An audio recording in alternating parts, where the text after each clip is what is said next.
You know, I knew somebody that when this movie was coming out, there were a lot of people actually, when this movie was coming out, a lot of people were like, is Tim Burton directing?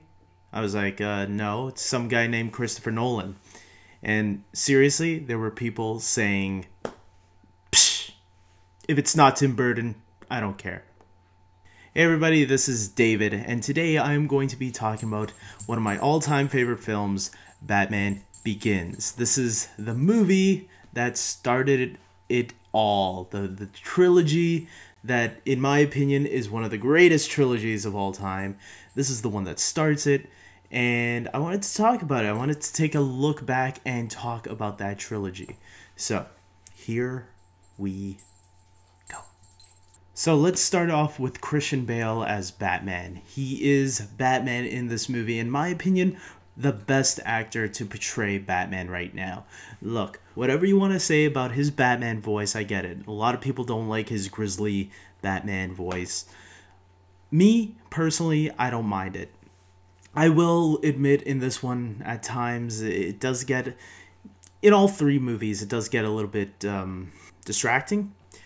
But as far as I know, it doesn't bother me as much as it seems to other people. And sometimes it does work within the context of the film, what they're trying to do. And I get what they're trying to do. And you know what? I respect that. And I think Nolan, did a great job at ignoring the people that didn't like it, but allowed him and Christian Bale to do their vision on what Batman should sound like. And let's face it, it shouldn't matter what he sounds like. Okay, maybe it should, but it also matters what he acts like, and he acted like Batman. Okay, he was tough, he was, menacing, and he was everything Batman should be, in my opinion. And Bale, to me, hands down, is the best. And even if you don't agree with me on Batman, at least admit that he was a really good Bruce Wayne. You have to admit that. We also have a great supporting cast, such as Morgan Freeman as Lucius Fox, Michael Caine as Alfred, and, a whole bunch more. Even Katie Holmes as Rachel Dawes. Okay, let me get this straight. Katie Holmes was alright. Looking back on it, I think a lot of us were really hard on her back in the day, because looking at it now, I don't think Katie Holmes was as bad as we all thought she was. I think a lot of the problems with Katie Holmes was the fact that we knew her as that girl from Dawson's Creek. And don't get me wrong, because Katie Holmes is a beautiful woman. That's number one. And number two is that I think that kind of distracted us. And looking at it now and, watching Batman Begins throughout the years, because I've obviously seen this movie more than 100 times, just like The Dark Knight, I think Katie Holmes wasn't that bad. I think she did a good job looking at her acting-wise. Now, that's not to say she's on the caliber of Michael Caine and Morgan Freeman and Christian Bale and Gary Oldman and all those guys. I think she just was a little out of place at the time. But looking at it now, I think she fits rather nicely. Gary Oldman is in this movie as the new Commissioner Gordon, and what I really like about it is how much Gordon has to do, because if you watch the old Tim Burton and Joel Schumacher films, Gordon is just there for nothing. He's just there to be like, oh look, here's Commissioner Gordon, this is a Batman movie. And what I really like about Nolan's trilogy is how useful Gordon is to not just the story, but the overall execution. He even gets some action time in this movie, which is really cool. And Gary Oldman is just, freaking amazing in everything he's in. And, that's one of the things about Nolan's movies that I really like, is the overall cast. Because this cast is amazing. We also got some really cool villains, such as the Scarecrow, played by Cillian Murphy, and he is really freaky in this movie, especially when he gets his groove on. I really like how the Scarecrow's hallucinations are. I think they work really well in this film, especially when you see that monster bat that he sees later when Batman sprays him with his own antidote. I thought that was really cool, and I know that's a little Easter egg from the comics, so that's pretty awesome. we also get Liam Neeson as Henry Deckard, aka the real Ra's al Ghul, because they try tricking us. If you haven't seen the movie already, you know, guys, that means either you weren't going to see it to begin with, or you took too long, and sorry. But yes, Liam Neeson is the real Ra's al Ghul in this movie, and they have a fake Ra's al Ghul in the beginning to kind of throw us off.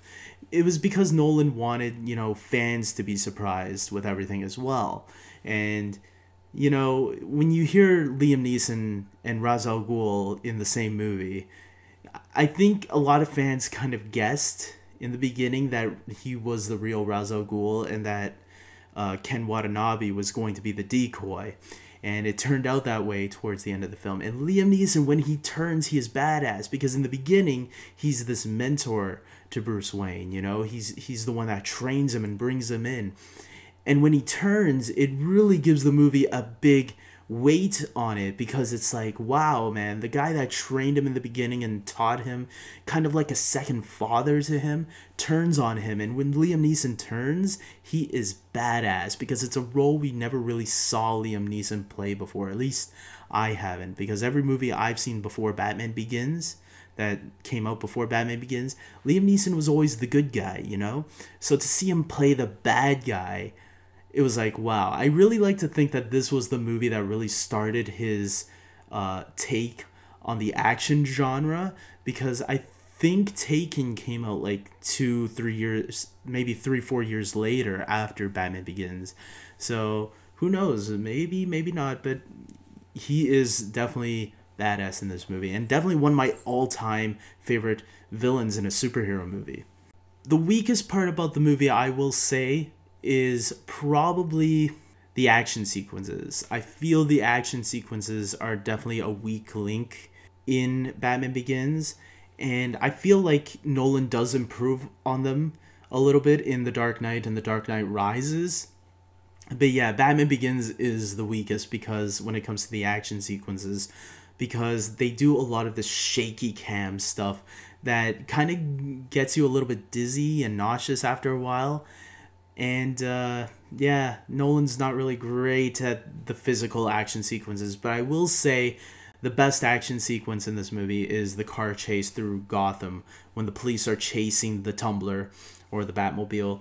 And just seeing the chase, I think, the car chase was really cool. I think Nolan has a really good eye for car chases.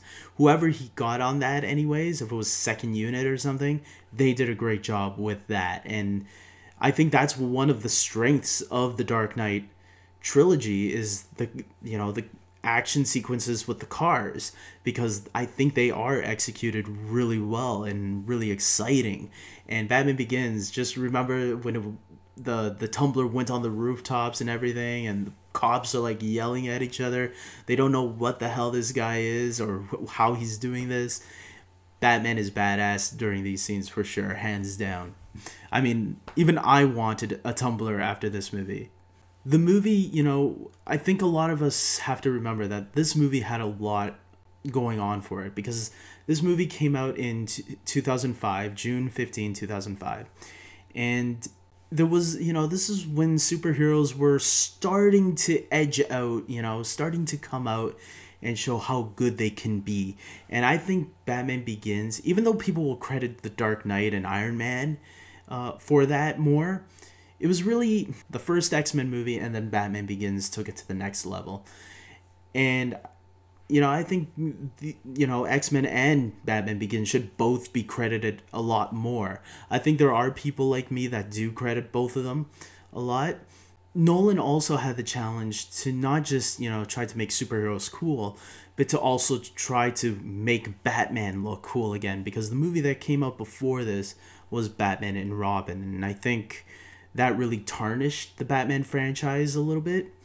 Plus, we even got Catwoman the year before this movie came out in 2004 with Halle Berry, and that was a total disaster, probably even more than Batman and Robin. So the fact that Nolan was able to overcome all of those challenges, and make this movie amazing, I don't think like his talent would have had any effect on it. But the fact that the movie was successful enough to really find that audience, and then it did even more better on DVD and Blu-ray, it showed that, you know, people paid attention and word spread out, and that's why The Dark Knight was a huge hit that it was. And I think we should all credit Batman Begins for that. And, you know, we also should credit that it is one of the best superhero origins out there, because there are a lot of good ones, but there's also a lot of stinkers out there. I think we all know that. And Batman Begins should be the template of what a really good superhero origin should be. And I think there's a lot of other superhero origins that I should go into one day, but for now, let's keep it to Batman Begins.